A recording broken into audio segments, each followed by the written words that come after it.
आज जो मीटिंग म्हणजे मराठी विचार बैठकांवर बैठका सुरू आहेत. एकीकडे महाराष्ट्र दौरा उद्धव ठाकरेंचा, दुसरीकडे विभागवार बैठका सुद्धा मुंबईच्या अनुषंगाने घेतल्या जातात. काय नेमकी रणनीती ठरली? मला वाटतं रणनीतीचा हा काही विषय नाही आहे, हा संघटनात्मक विषय आहे. आदरणीय उद्धवजी आत्ताच भेटतात असं काही नाही ना. तुम्ही आत्ता गेले वर्षभर पाहताय, उलट संघटनात्मक बैठकींना थोडा कमी वेळ मिळाला. उभ्या महाराष्ट्रातनं विविध समाजाची माणसं येत राहिली, आदरणीय उद्धवजींच्या मागे उभी राहिली, शब्द दिला साहेब तुम्ही या तुमच्यावर जे काय घडते ते पाहून आम्हाला असं वाटतं आणि तुम्ही जी भूमिका घेताय राष्ट्रहिताची महाराष्ट्र हिताची, त्यासाठी आम्ही सगळेजण तुमच्याबरोबर आहोत. या सांगणाऱ्या जनतेचा एवढा प्रचंड लोंढा इथे असतो, कारण मधून केव्हा तरी संघटनात्मक काही माणसं भेटू इच्छित असतं, भेटतात. ते भेटणं आवश्यक आहे आणि तसं आदरणीय उद्धवजी त्यांना वेळ देऊन भेटत असतात. हाती वाटप होत नाहीये. आजही सकाळी बैठक झाली मुख्यमंत्र्यांची, 2 उपमुख्यमंत्र्यांची. आता समन्वय समिती सुद्धा त्या महायुतीमध्ये तयार करतायत, जेणेकरून समन्वय साधलं जावं. मला वाटतं या सगळ्या प्रश्नांमध्ये महाराष्ट्राचं हित काय हा प्रश्न आहे माझ्या मनाला. मला कधी कधी मतदारांची दया येते की त्या मतदारांनी आम्हाला निवडून दिलं.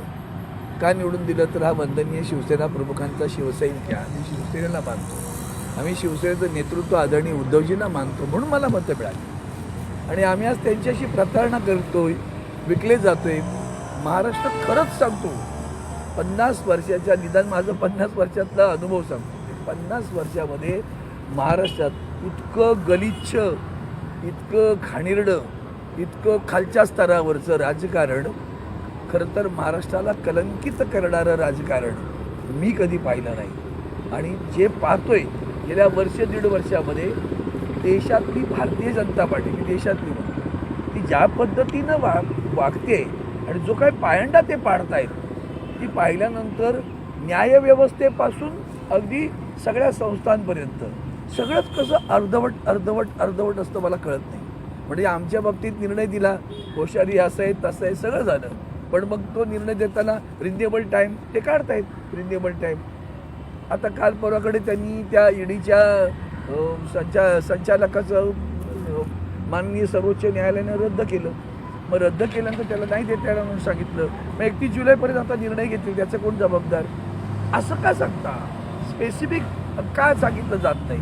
आणि यामध्ये मतदार जो किंवा देशाचा नागरिक याच्यावर नकळत कळत व्यवस्थित अन्याय होतो. त्याच्या प्रश्नांकडे दुर्लक्ष.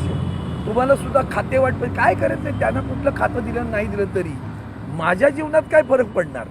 मला रोजगार मिळणार आहे का? मला नोकरी मिळणार आहे का? मला सरकारी नोकरी मिळणार आहे का? की मी आयुष्यभर मी कंत्राटी असणार आहे? या सगळ्या प्रश्नांची उत्तरं बेरोजगारांची आहेत. महिलांवरचे अत्याचार थांबत आहेत का? त्याच्यात काही प्रमाण कमी झालं का? महिला बेपत्ता होत आहेत, काही प्रमाण कमी झालं का? काही नाही, कशाची सूत्रात नाही. पाऊस पडत नाही आहे, निसर्गाचा असमतोल इतका भयानक आहे, शेतकऱ्यांना कदाचित दुबार पेरणी करण्याची पाळी येणार आहे. काय आहे विचार? काय दिल्ली वाऱ्या चालू आहेत, खाती वाटप हेच पाहिजे ते मारा तिकडे, काय फरक पडतो आमच्या जीवनांमध्ये? सामान्य माणसाच्या संदर्भातलं ज्यांचा काडीचा संबंध नाही अशी भारतीय जनता पार्टी, जी party with difference, this is the difference between the other parties and the party BJP. राज्यातील काँग्रेसच्या नेत्यांचं म्हणणं आहे की राष्ट्रपती राजवट लागू करावी राज्यामध्ये. मला वाटतं ते त्यांचं म्हणणं आहे. लोकशाहीमध्ये तेही लागू शकतं असं काय त्याने वाटतं, कारण सगळाच गोंधळ आहे. पण तिथे जी केवढी बसलेत ती दगडावर डोकं आपट नाही असे म्हणून काय होणार आहे? ते दगडावर डोकं आपटणार आहे, ते दगडावर डोकं आपटणारे दगड आहे तिकडं. तुम्ही काही बोला. म्हणजे बघा, मिश्रांच्या संदर्भात माननीय सर्वोच्च न्यायालयानं ताशारी झाडल्यानंतर माननीय गृहमंत्र्यांचं विधान काय आहे? पुढचा येणाऱ्या ईडी पण तेच करणार आहे. कशाला हे करताय? सर, जैसे कि हमने देखा है कि बैठकों का सिलसिला जारी है, लेकिन पोर्टफोलियो जारी नहीं कर रहे हैं. आज जो है वो तीनों लोग जो है वो एक साथ बैठे थे, लेकिन अजीत पवार कल दिल्ली में जाके आए. अजीत पवार को दिल्ली में जाना पड़ा. सर, क्या कहेंगे इस पूरे मामले? मुझे लगता है उसमें मुझे कुछ रस नहीं, क्योंकि मैं ये जो कह रहा हूँ, मुझे सर्वसामान्य नागरिक जो है हमारा गरीब है, उसके बारे में क्या है? इनको कौन सा डिपार्टमेंट मिलेगा नहीं मिलेगा, उससे हमारे जीवन में क्या फ़र्क पड़ेगा? मतदाताओं ने हमें चुनकर दिया तो इस पर दे दिया कि भाई ये वंदनीय मेरी बात करते, वंदनीय शिवसेना प्रमुख का निष्ठावंत शिवसैनिक है, आदरणीय उद्धव जी का नेतृत्व उन्हें बहुत भाया है, उसीलिए मुझे वोट दिया है. ये नहीं कि मैं कुछ बहुत भाया हुआ हूँ, है थोड़ा सा होता है हमारा भी, लेकिन आखिर सूरज होता है और हम लोग प्रकाशित है, पर प्रकाशित है, जब समझना चाहिए। उन मतदाताओं के साथ में हम लोग जो प्रताड़ना कर रहे हैं वो बहुत गंभीर है। आज तक 50 साल में मैंने इतनी गंदगी राजनीति में मैंने नहीं कभी देखी, मैंने कभी देखी नहीं, ना अनुभव किया। जो गंदगी भारतीय जनता पार्टी फैला रही है, जो गंदगी राजनीति में आई, सामाजिक नीति में आई, सामाजिक नीति में द्वेष फैलाना और दूसरी राजनीति में बस सत्ताकरण करना। सत्ता के लिए कुछ भी करेंगे, हम कहीं भी जाएंगे, किसी को भी साथ में लेंगे। कल तक कह रहे थे आपद धर्म हो, शापद धर्म हो, कोई भी धर्म हो हम नहीं लेंगे, आज गोद में लेके बैठे हुए हैं। ये सामान्य नागरिक जो मतदाता है उससे प्रताड़ना नहीं है। ये इसी जो कुछ चल रहा है ना, वो महाराष्ट्र की संस्कृति को कलंकित करने का काम है। लेकिन इन तीनों दलों में जो है वो काफी अनबन भी दिखाई दे रही है। क्या करना है हमें? मैं वही तो कहता हूँ, मैं नागरिक हूँ, तुम्हारे अनबन से हमें क्या मतलब है? मेरे जीवन में कुछ बदल होने वाला है क्या? आज मेरी नौकरी मिलने वाली है, परमानेंट नौकरी मिलेगी, कंट्राटी रहूंगा, कॉन्ट्रैक्ट पे रहूंगा, क्या रहूंगा?